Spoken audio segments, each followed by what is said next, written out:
Chapter 12, Part 2. Little Ann was warming up the ghost coon. I could tell by her voice that she was close to him. Reaching our side, old Dan tore out after her. He was a mad hound. His deep voice was telling her he was coming. We were trotting along, following my dogs, when I heard little Ann's bawling stop. Wait a minute, I said. I think she's treed him. Let's give her time to circle the tree to make sure he's there. Old Dan opened up, bawling treed. Reuben started on. Something's wrong, I said. I can't hear little Ann. Rainey spoke up.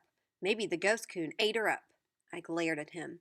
Hurrying on, we came to my dogs. Old Dan was bawling at a hole in a large sycamore that had fallen into the river. At that spot, the bank was a good 10 feet above the water level. As the big tree had fallen, the roots had been torn and twisted from the ground. The jagged roots, acting as a drag, had stopped it from falling all the way into the stream. The trunk lay on a steep slant from the top of the bank to the water. Looking down, I could see the broken, tangled mass of the top. Debris from floods had caught in the limbs, forming a drift. Old Dan was trying to dig and gnaw his way into the log. Pulling him from the hole, I held my lantern up and looked down into the dark hollow. I knew that somewhere down below the surface there had to be another hole in the trunk. The water had filled the hollow to the river level. Reuben, looking over my shoulder, said, "That coon couldn't be in there. If he was, he'd be drowned." I agreed.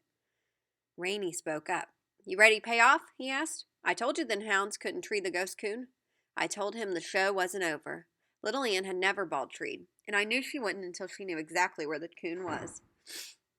Working the bank up and down and not finding the trail, she swam across the river and worked the other side. For a good half hour, she searched that side before she came back across to where the old Dan was. She sniffed around the hollow log. "We might as well get away from her. Here," Rainey said. "They ain't going to find the ghost coon." "It sure looks that way," Reuben said. I told them I wasn't giving up until my dogs did. "You just want to be stubborn," Reuben said. "I'm ready for my money now." I asked him to wait a few minutes. "It ain't no use," he said. "No hound yet ever treed that ghost coon." Hearing a whine, I turned around. Little Ann had crawled up the log and was inching her way down the slick trunk toward the water. I held my lantern up so I could see better. Spraddle-legged, claws digging into the bark, she was easing her way down. "You'd better get her out of there," Reuben said. "If she gets down in that old treetop, she'll drown." Reuben didn't know my little Ann. Once her feet slipped, I saw her hindquarters fall off to one side. She didn't get scared. Slowly, she eased her legs back up on the log. I made no reply. I just watched and waited. Little Ann eased herself into the water. Swimming to the drift, she started sniffing around. In places it was thin and her legs would break through. Climbing, clawing, and swimming, she searched the drift over, looking for the lost trail. I saw when she stopped searching. With her body half in the water and her front feet curved over a piece of driftwood, she turned her head and looked toward the shore. I could see her head twisting from side to side. I could tell by her actions that she had gotten the scent. With a low whine, she started back. I told Reuben, "I think she smells something." Slowly and carefully, she walked her way through the tangled mass. I lost sight of her when she came close to the undermined bank. She wormed her way under the overhang.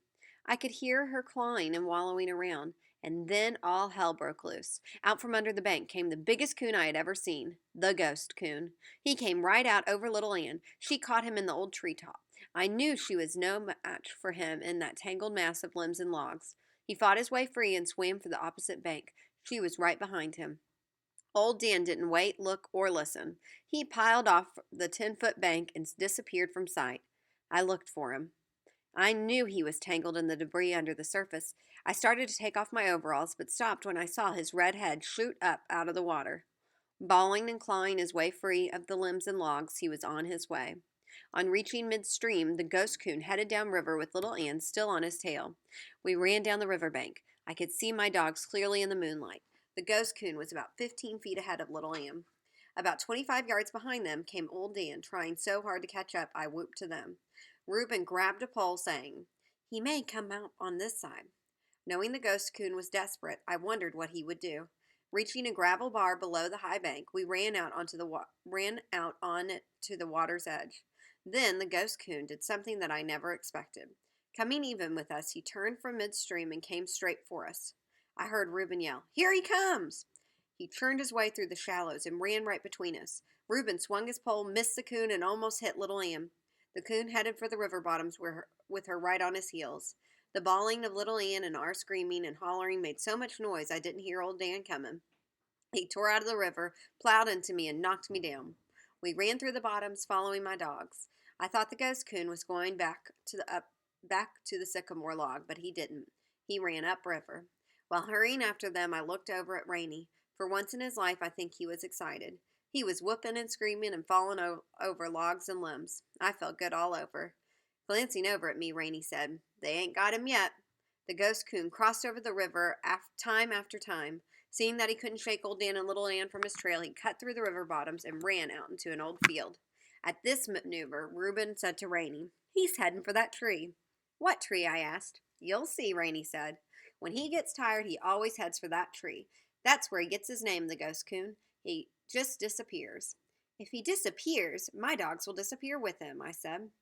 Rainy laughed. I had to admit one thing. The Pritchard boys knew the habits of the ghost coon. I knew he couldn't run all night. He had already far surpassed any coon I had ever chased. "They're just about there," Reuben said. Just then I heard old Dan bark treed. I waited for little Ann's voice.